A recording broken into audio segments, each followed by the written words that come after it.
Oke, assalamualaikum warahmatullahi wabarakatuh. Kami dari kelompok 6 akan menjelaskan singkat tentang struktur dan interkoneksi bus dalam sebuah jaringan. Pertama-tama, saya akan menjelaskan tentang bus system. Bus adalah saluran komunikasi yang menghubungkan dua device atau lebih. Bus juga merupakan jalur penghubung antar alat pada komputer yang digunakan sebagai media dalam proses melewatkan data pada suatu proses.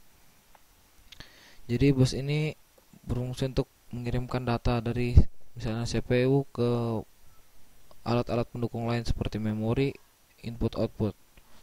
Dua, karakteristik bus. 1. Jumlah interupsi menentukan banyak perangkat independen yang melakukan input output. 2. Ukuran bus. Data eksternal berakibat pada kecepatan operasional input output. 3. Ukuran bus alamat menentukan banyak memori yang ditunjuk board ekspansi. 4. Kecepatan clock maksimum dapat diakomodasi bus berakibat pada kinerja. Ya, selanjutnya saya akan menjelaskan tentang arsitektur bus system dalam sebuah komputer. Berikut contoh gambarnya.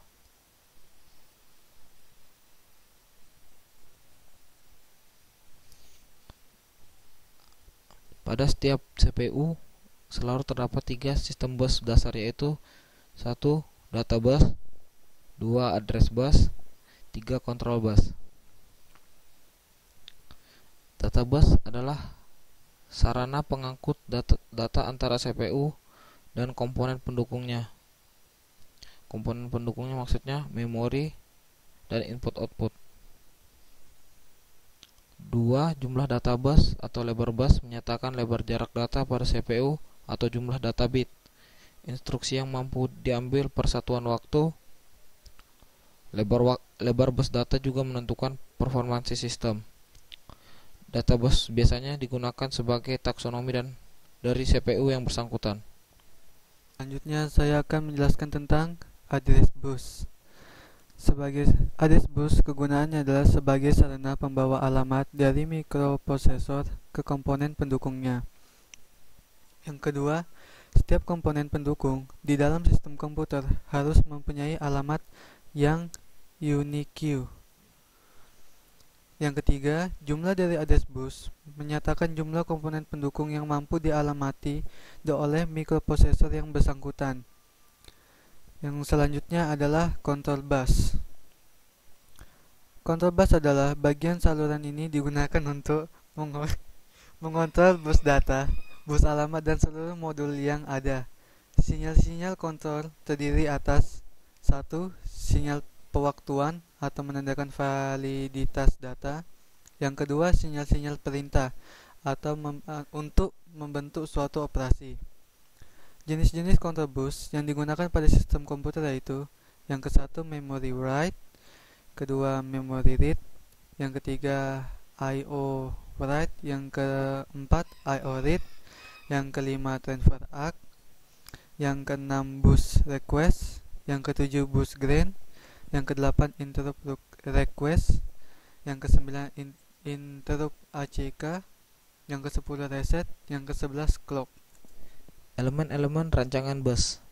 Rancangan suatu bus dapat dibedakan atau diklasifikasikan oleh elemen-elemen sebagai berikut, yaitu diklasifikasikan dengan jenis-jenis bus. Jenis-jenis bus ini dibedakan atas 1. Dedication dan time multiplex. Rancangan suatu bus juga adalah metode arbitrasi. Metode arbitrasi adalah metode dari penggunaan bus dan dapat dibedakan atas tersentralisasi, yaitu menggunakan arbiter sebagai pengatur sentral, terdistribusi. Setiap bus memiliki akses logik. Yang ketiga, timing. Timing berkaitan dengan terjadinya event yang diatur pada bus system dan dapat dibedakan atas sinkronus atau terjadinya event pada bus ditentukan oleh clock atau waktu. Asinkronus terjadi pada sebuah event bus yang mengikuti dan tergantung pada event sebelumnya. 4. Lebar bus. Semakin lebar bus data, semakin besar bit yang dapat ditransfer pada suatu saat. 5. Jenis transfer data.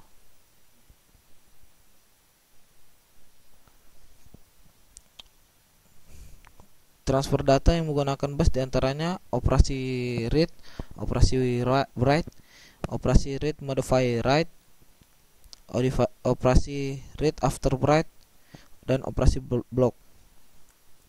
Sebuah komputer terdiri dari sekumpulan komponen-komponen dasar seperti CPU, memori, dan I/O yang kesemuanya saling berinteraksi satu dengan yang lainnya. Kumpulan lintasan-lintasan yang saling menghubungkan berbagai modul-modul tersebut dikenal dengan nama struktur interkoneksi. Ada 3 jenis-jenis transfer data seperti berikut ini.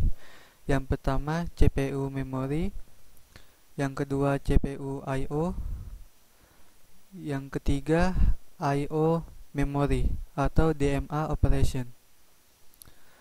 Selain itu, ada 3 jenis interkoneksi dalam komputer, yaitu yang pertama CPU interconnection, yang kedua memory interconnection, yang ketiga I/O interconnection, dan ini kelemahan bus system. Apabila banyak terdapat perangkat I/O atau sistem memori yang dihubungkan ke bus data, maka akan dapat menurunkan kinerja dari sistem keseluruhan. Hal ini dikarenakan A. Timbulnya propagation delay. Yang B. Timbulnya permasalahan bottleneck.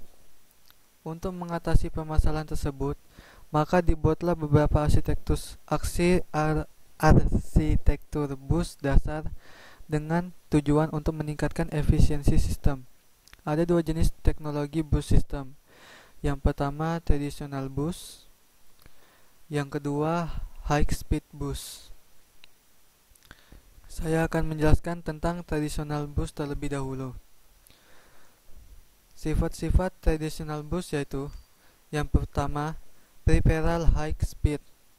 Dengan peripheral low speed dikoneksikan pada expansion bus yang sama, sehingga kinerja bus tidak optimal. Yang kedua, beban bus sistem sangat berat, sehingga kinerjanya lambat. Yang ketiga, traditional bus ini merupakan sistem bus tunggal yang populer diterapkan pada jenis IBM PC 8088 era tahun 80-an. Traditional bus ini memang hanya dipakai komputer lama dan sekarang sudah sangat jarang dipakai.